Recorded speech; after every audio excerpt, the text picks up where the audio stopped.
మరిన్ని అప్డేట్స్ చూస్తే teacher MLC ఎన్నిక బ్యాలెట్ పేపర్లో ఫోటో తారుమారు కావడంపై విచారణ చేస్తున్నామన్నారు రాష్ట్ర ఎన్నికల ప్రధాన అధికారి బన్వర్లాల్. దీనికి కారణమైన వారిపై చర్యలు తీసుకుంటామన్నారు. ఈ విషయంపై కేంద్ర ఎన్నికల సంఘానికి రిపోర్ట్ చేశామన్నారు బన్వర్లాల్. రీపోలింగ్ నిర్వహించాలన్న అభ్యర్థుల విజ్ఞప్తిని కూడా సెంట్రల్ ఎలక్షన్ కమిషన్ కు పంపించినట్లు తెలిపారు. ఫోటో ఎలా తారుమారైందో అర్థం కావటం లేదన్నారు. ప్రింటింగ్ ప్రెస్ నుంచి వచ్చిన ఫస్ట్ ప్రూఫ్ లో అభ్యర్థుల ఫోటోలు సరిగానే ఉన్నాయని చెప్పారు బన్వర్లాల్. కొన్ని తప్పులుంటే సరిచేసి ప్రింట్ చేయమని అధికారులు చెప్పారని, అయితే సెకండ్ ప్రింట్ లో ఫోటోలు మారిన విషయాన్ని ఎవరూ గుర్తించలేకపోయారని చెప్పారు బన్వర్లాల్.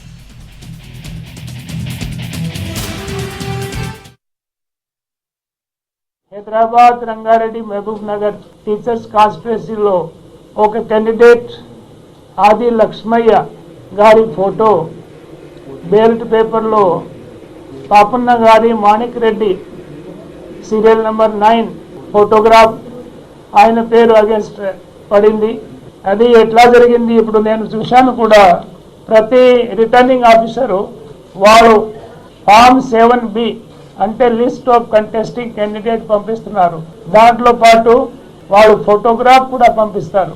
ప్రతి ఒక్క క్యాండిడేట్ ఫోటోగ్రాఫ్ వెనుక పేరు రాస్తారు. తర్వాత వాళ్ళు సంతకం, క్యాండిడేట్ సంతకం కూడా తీసుకుంటారు. అదే ఫోటో మన బ్యాలెట్ పేపర్లో రావాలి. ఇది కాకుండా ఈ ఎలక్షన్లో నేనే ఇంకా ఒక అదనపు చర్య తీసుకున్నాము. ఫోటో చాలా మంది క్యాండిడేట్స్ అయితే ఒకరి ఫోటో ఇంకా ఒకరికి వెళ్ళిపోతుంది, లేకపోతే సిమిలర్ ఫోటో అయితే కూడా కష్టం అవుతుంది. కాబట్టి ఆ ఫామ్ 7Bలో పేరు తర్వాత రిటర్నింగ్ ఆఫీసరే దాని మీద ఫోటో పేస్ట్ చేసి ప్రింటింగ్ ప్రెస్కి పంపిస్తే అప్పుడు ఏం ప్రాబ్లం జరగదు. సో ఆ ఇన్స్ట్రక్షన్స్ కూడా ఇవ్వడం జరిగింది.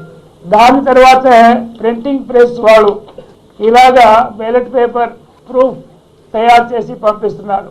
ఇది ఫస్ట్ ప్రూఫ్ అంటే మొట్టమొదటిసారిగా బ్యాలెట్ పేపర్ని వాళ్ళు స్పెసిమెన్ ప్రింట్ చేశారు. ఇక్కడ government printing press Hyderabad, Chanchalguda హైదరాబాద్లో చేస్తున్నప్పుడు మీరు చూస్తున్నారు. సీరియల్ నెంబర్ 3 ఆయన ఆది లక్ష్మయ్య గారు ఫోటో కూడా కరెక్ట్గా ఉంది. కరెక్ట్ ఫోటో ఉంది. కరెక్ట్ యా ఆది లక్ష్మయ్య గారు ఫోటో కరెక్ట్ ఉంది.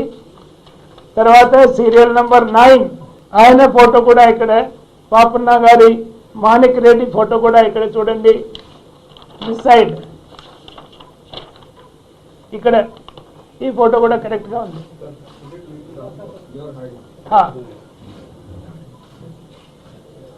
కానీ ఫస్ట్ ప్రూఫ్లో కరెక్షన్స్ ఏమున్నాయి మీరు చూస్తున్నారు కదా. ఒకటి వాళ్ళు తెలుగులో అభ్యర్థి రాసేశారు, ఇండిపెండెంట్ని అభ్యర్థి. ఇండిపెండెంట్ రాస్తే చాలు, అభ్యర్థి రాయడం అక్కర్లేదు. సో అభ్యర్థి తీయాలి. అది మా వాళ్ళు కరెక్షన్ చేశారు.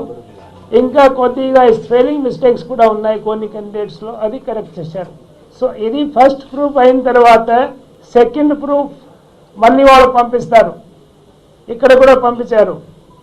పంపించినప్పుడు ఈ కరెక్షన్స్ క్యారీ అవుట్ చేస్తూ, అంటే ఇక్కడ ఇండికేట్ చేసిన కరెక్షన్స్ క్యారీ అవుట్ చేస్తూ ఈ సడన్గా ఇట్లా నెంబర్ 3 ఫోటో 9కి వెళ్ళిపోయింది, 9 ఫోటో 3కి వెళ్ళిపోయింది అని జంపాలంటే 3 నుంచి 4కి అవుతుంది, లేకపోతే 4 నుంచి 3కి అవుతుంది. అయితే నాకు తెలియదు, మీరు ప్రింట్ మీడియాలో పనిచేస్తున్నారు, మీకే తెలుసు అది ఏమి చేయకుండా ఎట్లా అవుతుంది జంపలింగ్, ఫోటో జంపలింగ్ ఎట్లా అవుతుంది. ఏమైనా చేస్తేనే అవుతుంది కదా, ఆటోమేటిక్గా ప్రింటింగ్ ప్రెస్లో అవుతుంది కదా. కానీ అది అయింది. అప్పుడు సెకండ్ ప్రూఫ్లో మా వాళ్ళు ఏం చూస్తారు, కరెక్షన్ చూస్తారు. వాళ్ళు ఇక్కడ రాసిన కరెక్షన్స్ అయిందా లేదా అదే చూస్తారు, మళ్ళీ ఫోటో చూడరు. ఎందుకంటే ఫస్ట్ ప్రూఫ్లో ఫోటో కరెక్ట్గా ఉంది.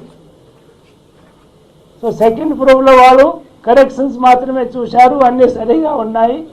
కొద్దిగా చిన్న 2 మైనర్ కరెక్షన్స్ ఉన్నాయి, అది చేసి మీరు ప్రింట్ చేయమని చెప్పేశారు. వాళ్ళు ప్రింట్ చేశారు. దాని తర్వాత బ్యాలెట్ పేపర్ ప్రింట్ అయిన తర్వాత బ్యాలెట్ పేపర్ రిటర్నింగ్ ఆఫీసర్ దగ్గర వెళ్తుంది. హైదరాబాద్ GHMC అడిషనల్ కమిషనర్ దగ్గర వెళ్ళింది. వాళ్ళు 30,000 బ్యాలెట్ పేపర్స్ని పూర్తిగా ఒక్కొక్కరిని చూసి కూడా ఖరారు చేశారు, సరిగా ఉన్నాయి. కానీ ఫోటో చూడలేదు. ఫోటో సరిగా ఉన్నాయా లేదా ఫైనల్ పేపర్లో అది చూడలేదు.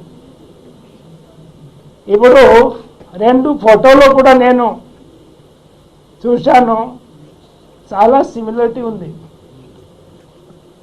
చాలా. కానీ సిమిలారిటీ ఉన్నప్పుడు కూడా ప్రతి ఒక్కరి ఫోటో వేరే విధంగా ఉంటుంది తప్పకుండా. అది ఫస్ట్ ప్రూఫ్లో సరిగా అయితే సెకండ్ ప్రూఫ్లో జంబ్లింగ్ ఎట్లా అయింది అది ఇన్వెస్టిగేషన్ చేయవలసిందిగా ఉంది. ఫస్ట్ ప్రూఫ్లో ఎగ్జాక్ట్గా కరెక్ట్గా ఫోటోగ్రాఫ్ అయితే ఏ ఫోటోగ్రాఫ్ని కూడా కరెక్ట్ చేయడానికి మా వాళ్ళు చెప్పలేదు. అది అయినప్పుడు కూడా ప్రింటింగ్ ప్రెస్లో సెకండ్ ప్రూఫ్లో జంబ్లింగ్ ఎట్లా అయింది అది ఇన్వెస్టిగేషన్ చేస్తున్నాము. ఆ మధ్యనే ఎలక్షన్ కమిషన్కి రిపోర్ట్ కూడా రాశాను. వాళ్ళ క్యాండిడేట్స్ కూడా మీరు ఫ్రెష్గా పోల్ జరపాలి అది రిక్వెస్ట్ ఇచ్చారు, అది కూడా ఎలక్షన్ కమిషన్కి పంపించాము. కాబట్టి ఇప్పుడు బహుశా 2 గంటల వరకు లేకపోతే 2:30 వరకు ఎలక్షన్ కమిషన్ నుంచి ఏదైనా డిసిజన్ వస్తుంది. దాని ప్రకారంగా మీ మీడియా ద్వారా నేను ఓటర్స్కి ఇన్ఫార్మ్ చేస్తాను.